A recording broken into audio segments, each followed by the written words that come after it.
Well, 1 in 10 Austinites lives with a disability, and many have intellectual and developmental issues and need clinical support, but do not have a formal diagnosis. And without that diagnosis, families struggle to access care. Well, Integral Care is trying to change that. Brent Campfire is the Intellectual and Developmental Disability Practice Manager at Integral Care. He joins us now to talk about this gap. Brian, thank you so much for joining us to discuss this. Hi, Jenny. It's a pleasure. Thanks for having me. Absolutely. All right, let's talk about the issue here.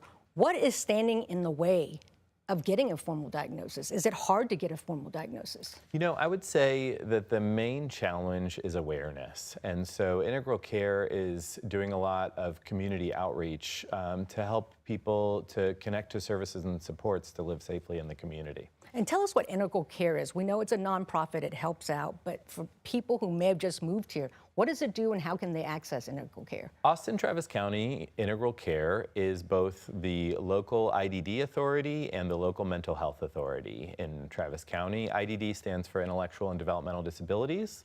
And so we are serving the greater Travis County area, and going through the local authority is how you can get testing to become eligible for state-funded services and supports. And so how big is this community? Are we seeing an increase, decrease, or staying about the same?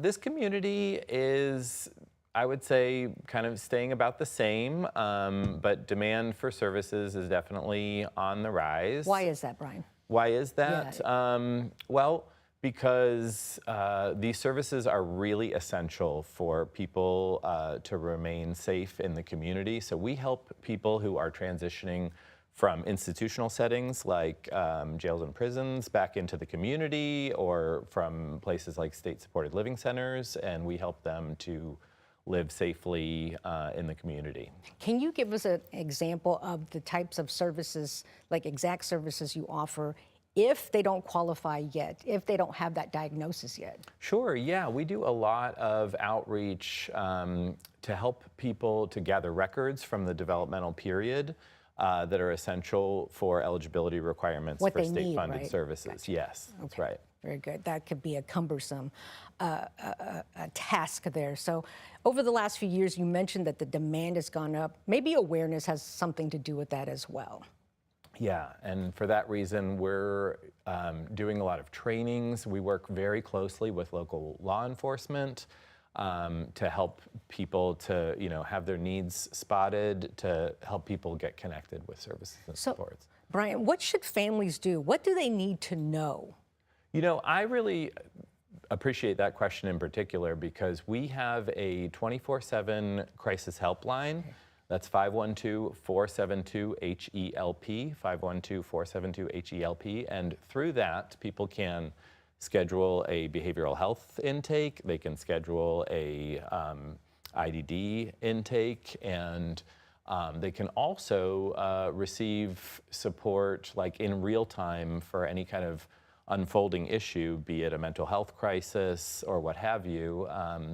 And this service helps people to, get connected with the supports that they need.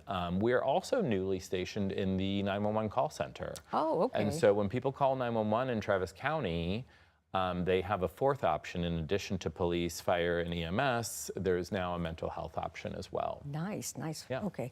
And so, I'm sorry, for those who want to support what you're doing, because you offer these services free of cost, right? So for the most part. Yeah, we offer services on a sliding scale basis, and they are offered at no cost for people who meet eligibility requirements. So people who want to help out, how can they help out? They can connect with our communications department to talk about opportunities to help out. All right, Brian, thank you so much for joining us and letting us know. And if people want more information about the services we've been talking about, just contact you, right? You're the practice manager at and they can also call the 24/7 helpline anytime, and that can help route you to the appropriate department. There you go. Brian Campfire, thank you so much for educating us on these services available in Travis County.